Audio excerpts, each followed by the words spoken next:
Hello everyone. पिछले video lecture में हमने देखा that what are ASCII values. ASCII कहाँ पर यूज होता है एंड एस्काई क्यों बना था। अब हम जानेंगे that what is Unicode. ASCII जो था वो तो था बस एक स्टैंडर्ड, एक स्टार्टिंग का फेज। उसने स्टार्टिंग में ही इंग्लिश लेटर के लिए कुछ एनकोडिंग सिस्टम्स बनाए थे एंड वो सिर्फ लिमिटेड था 128 कैरेक्टर्स तक। 128 कैरेक्टर्स तक मतलब कि इंग्लिश के ही थोड़े अपर केस लोअर केस, कुछ नंबर्स, स्पेशल सिंबल्स, बस वो यहीं तक सीमित था। अब हमें चाहिए था कि यार इतनी सारी लैंग्वेजेस है वर्ल्ड में, वो भी तो कवर होनी चाहिए। इतने सारे इमोजीज दूसरे टेक्स्ट फॉर्म आ जाते हैं, वो भी तो क्या कहते हैं कवर होना चाहिए इस एनकोडिंग में। तब यूनिकोड का हमारा जन्म हुआ। यूनिकोड को बनाया गया ताकि दुनिया की सारी लैंग्वेजेस कवर हो जाए। मतलब कि समझ लीजिए अगर ये इतना बड़ा एक डो है कैरेक्टर एनकोडिंग का, तो उसमें से एस का है बस इतना छोटा सा पार्ट है। ये भी थोड़ा बना बनाया हुआ हमारा एस का है, ये छोटा सा पार्ट है जिसके अंदर सिर्फ 128 कैरेक्टर्स आते हैं। बाकी का पूरा बड़ा फेज है यूनिकोड का। ठीक है, अब समझते हैं आगे। यूनिकोड के पास 1.5 मिलियन प्लस कोड पॉइंट्स हैं। कोड पॉइंट्स मतलब कि हमारी वही कैरेक्टर कैरेक्टर एनकोडिंग का चार्ट। मतलब कि हमारे 1.5 मिलियन से भी ज्यादा कैरेक्टर्स को यूनिकोड एनकोड कर देता है।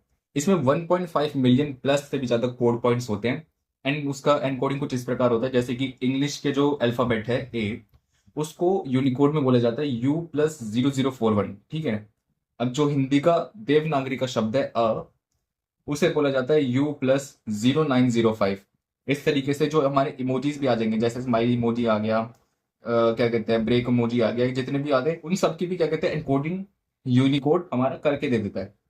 ठीक है, ऐसे इसके एनकोडिंग चलती रहती है। अगर इन सिंपल बोला जाए तो यूनिकोड बस एक चार्ट है of code points to store and transmit data.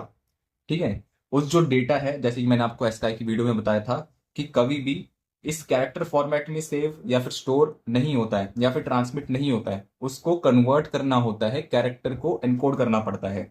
यानी कि इसको अब अलग से नंबरिंग देनी पड़ती है, देन ये नंबरिंग जाती है दूसरे के पीसी में एंड देन तब वहां जाकर वो एनकोड होती है, तब वहां जाकर वो ओपन होती है। ठीक है, इस तरीके से ये चलता है हमारा साइकिल। अब उसी के लिए हमारा यूनिकोड बना है। अब यूनिकोड से ही रिलेटेड हमारी एक चीज आती है जिसको कहते हैं यूटीएफ। आपने इसके बारे में सुना होगा। UTF stands for Unicode transformation format. And ये तीन टाइप्स की होती है, UTF-8, UTF-16 and UTF-32। And ये होती क्यों है, why it is use in Unicode. तो इसका सिंपल सा मतलब ये है कि ये कंप्यूटर को बताते हैं कि कैसे कन्वर्ट करना है हमारे यूनिकोड के कोड पॉइंट को बाइनरी में। ठीक है, तो ये सिंपल कन्वर्जन बताते हैं। So it tells the CPU the conversion of Unicode into binary. Simple सा ये यही बताते हैं हमारा यूटीएफ। सबसे पहले आता है हमारा UTF-8। UTF-8 है most popular as well as ये वेबसाइट्स में भी स्टैंडर्डली यूज होता है। ठीक है, इसका वेरिएबल लेंथ एनकोडिंग सिस्टम होता है। यानी कि इसका जो हमारा कैरेक्टर्स को बाइट्स पर कैरेक्टर कन्वर्ट करता है। यानी कि हमारे जो कैरेक्टर्स होते हैं जैसे कि अल्फाबेट्स, उनको किसी एक बाइट में स्टोर करना होता है। वो कितने बाइट में स्टोर करता है, तो ये वेरिएबल लेंथ होता है इसका, दैट इज 4 बाइट्स पर कैरेक्टर। 4 बाइट्स पर कैरेक्टर चलता है। ठीक है, एंड ये बैकवर्डली कंपैटिबल है हमारे एस्काई के साथ। बैकवर्ड, अब ये बैकवर्ड कंपैटिबल है एस्काई के साथ क्योंकि UTF-8 के स्टार्टिंग के 128 कैरेक्टर्स सिमिलर होते हैं एस्काई से। ठीक है, UTF-8 सबसे ज्यादा एफिशिएंट है इंग्लिश लैंग्वेज के लिए as well as Latin based text के लिए भी। ठीक है, this save space for English text क्योंकि एक बाइट एस्काई यूज करता है एंड एक बाइट ही ये भी सेम यूज करता है। एंड ये कंपैटिबल है ओल्ड सिस्टम्स के साथ। जो हमारे पुराने सिस्टम होते हैं ना, पुराने विंडोज हो जाएंगी, ठीक है, पुराने लाइनक्स के सॉफ्टवेयर अपडेट्स हो जाएंगे, उन सब के साथ UTF-8 बहुत अच्छे से कंपैटिबल है। एंड इसकी डिफॉल्ट एनकोडिंग भी है। एंड ये वेबसाइट्स में लाइनक्स में एज वेल एज कुछ एपीआईज में डिफॉल्ट पर है। मतलब ये डिफॉल्ट यूज होता है UTF-8 उन सबकी एनकोडिंग्स के लिए। ठीक है, एंड इसका कौन ये है, इसके कॉन्स भी है कुछ। Some non English characters take more space. थोड़े बहुत नॉन इंग्लिश कैरेक्टर्स होते हैं वो थोड़ी ज्यादा स्पेस लेते हैं UTF-8 में। ठीक है, वहां कम से कम वो 3 से 4 बाइट्स ले लेंगे। इसकी वजह से थोड़ी स्पेस भी ज्यादा लग जाती है एज वेल एज प्रोसेसिंग का टाइम भी बढ़ जाता है। ठीक है, अब आ जाते हैं UTF-16 पे। And UTF-16 is widely used in Windows, Java and some other programming languages. ठीक है, एंड इसकी भी वेरिएबल लेंथ होती है। इसकी वेरिएबल लेंथ होती है एनकोडिंग के लिए, एंड जो 2 से लेकर के 4 बाइट्स तक रहता है, ठीक है।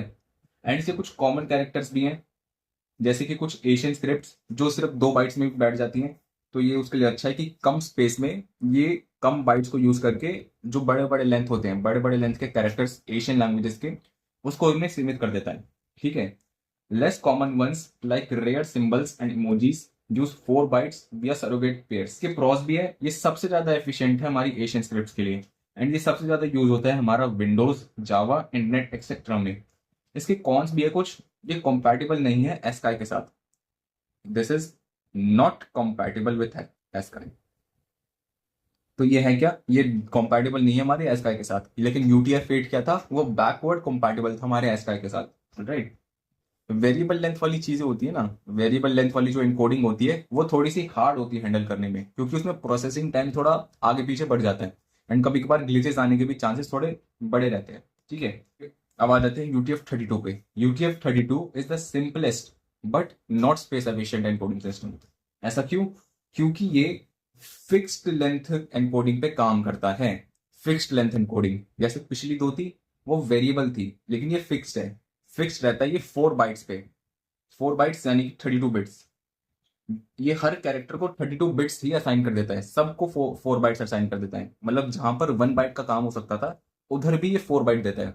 इसकी वजह से ये इजी तो होता है, मतलब कि जल्दी जल्दी कर देता है हमारा प्रोसेस, लेकिन ये बहुत ज्यादा हैवी बन जाता है, स्पेस ज्यादा ले लेता है।